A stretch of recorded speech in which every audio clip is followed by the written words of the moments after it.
Hi again, part two in a continuing series, and um, maybe a little more background. I've touched on things from time to time, but if you haven't been someone who's seen every single one of my videos, I thought I'd give a little more background.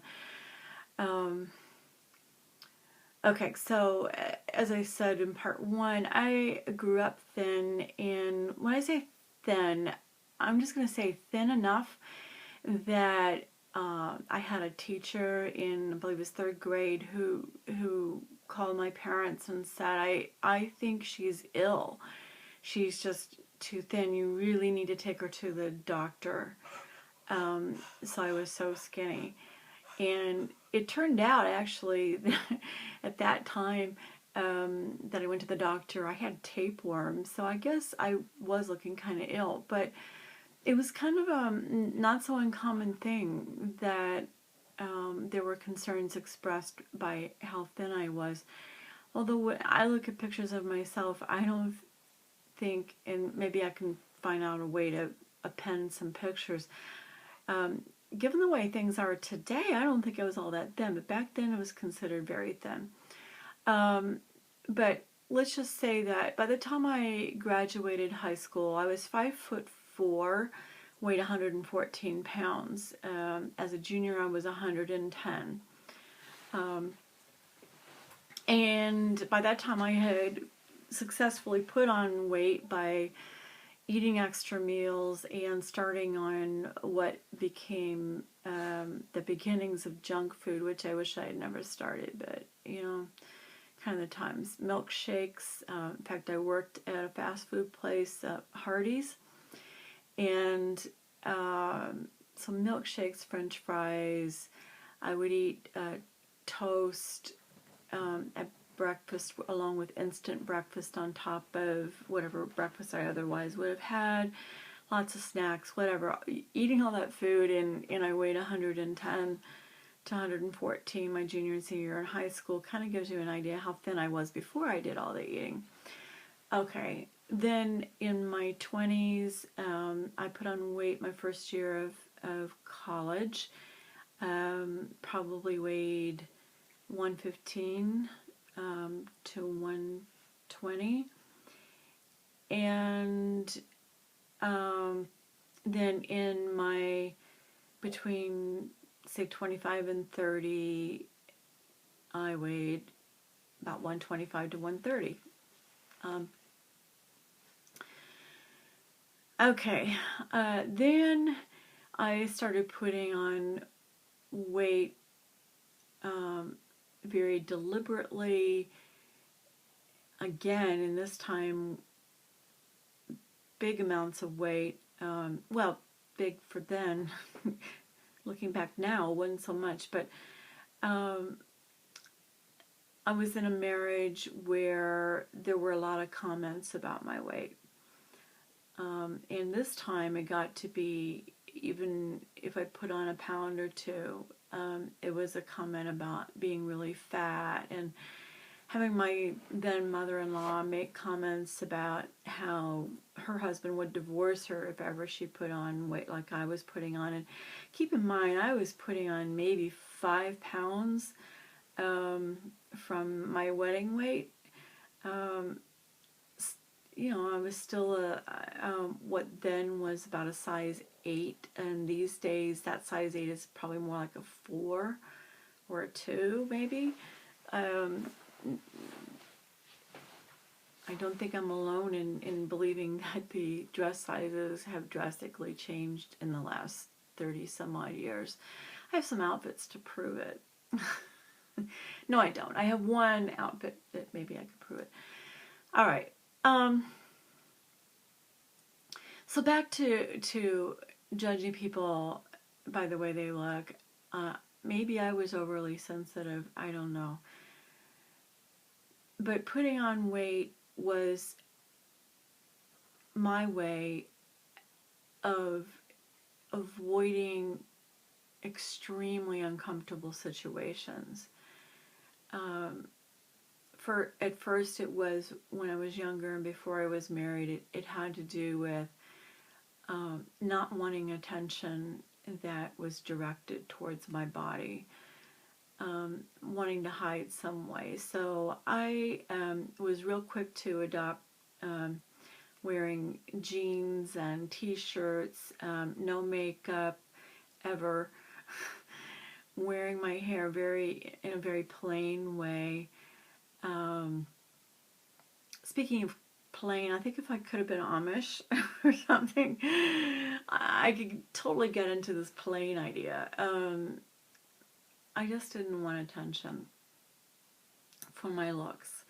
Any attention I wanted, it was, as I said before, I wanted it for accomplishments, and I became this super achiever, as I've said, and a perfectionist and a lot of other things. Okay, so let's fast forward a bit. In my 30s, in a marriage that was not going well, with a husband and a mother-in-law who were commenting a lot on my weight. But then when I had made efforts to try to look better, try to maintain my weight, go to the gym and that kind of thing, it was met with the distrust that I had to deal with of, who are you doing this for? You know, who are you going to go meet at the gym? Constantly being accused of having affairs and things like that, which was the furthest thing from my mind. I remember thinking in my head, you know, if I became so unattractive that it could be beyond my husband's imagination that anyone would want me physically or whatever, that maybe he would lay off with all of the comments and things that he was saying and doing that I felt horrible about. And I want to say, by the way, I get along great with my ex-husband now, and I think we both have grown a lot, learned a lot, understood a lot of things that we did wrong. So that's all really forgiven.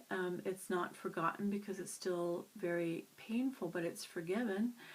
And I'm only relating this to try to explain a little better why I'm starting to have difficulty now that I'm losing the weight and getting closer and closer to the weights I was when I encountered so much difficulty. So in terms of numbers, it was like every 5 years I would put on weight commensurate with my age, gaining. So in my 40s, I was in the 140s to 160s, and excuse me.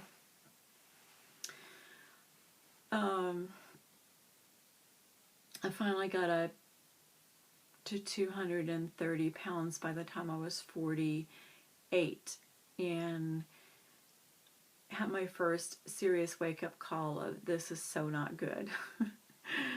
So I dropped down to 190, and to get there, not only was I doing Weight Watchers and Jenny Craig, but I was triathlon training and did my first triathlon, second triathlon, fifth triathlon, several triathlons, but I could never get below 190. Excuse me, and now my highest weight a year ago was a year and a couple of months, somewhere in the 280s. I don't know. I quit weighing, and then I made an effort to try to lose some weight before I had the nerve to get on the scales again. So the highest recorded weight I have is 278. So I just want to let you know, for those who don't know, I currently weigh 190, and 190 is that door that I've been knocking on for a long time.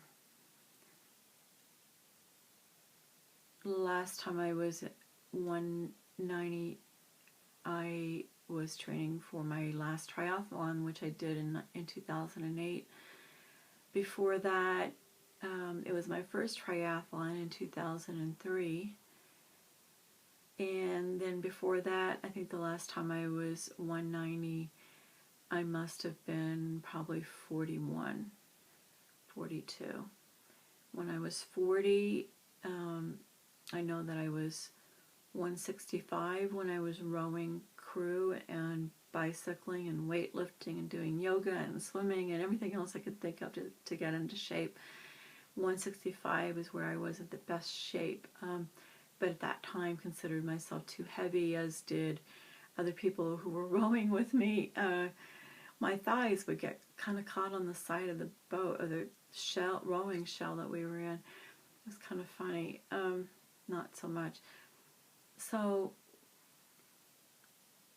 anyway, as I'm dropping the weight and getting back into old clothes and looking at pictures of what I used to look like at the weights I'm at now and thinner, it's bringing back the memories, and those memories are painful. And I just have to be very careful right now that I don't self-sabotage. I have done a little bit of it already so far, and I have to say there's this real fear. I'm getting over it. It really hit me when I got to under 200, got to Wonderland, and the closer I get to going under 190, it's hitting more and more. Today, actually, even though I'm being real serious for this video, is a better day. I couldn't do this video 2 days ago. Actually, the weekend was horrible. And that's because Friday was a bad day at work, and Friday's day at work had a lot to do with issues that were bubbling up from my past and that played out at work.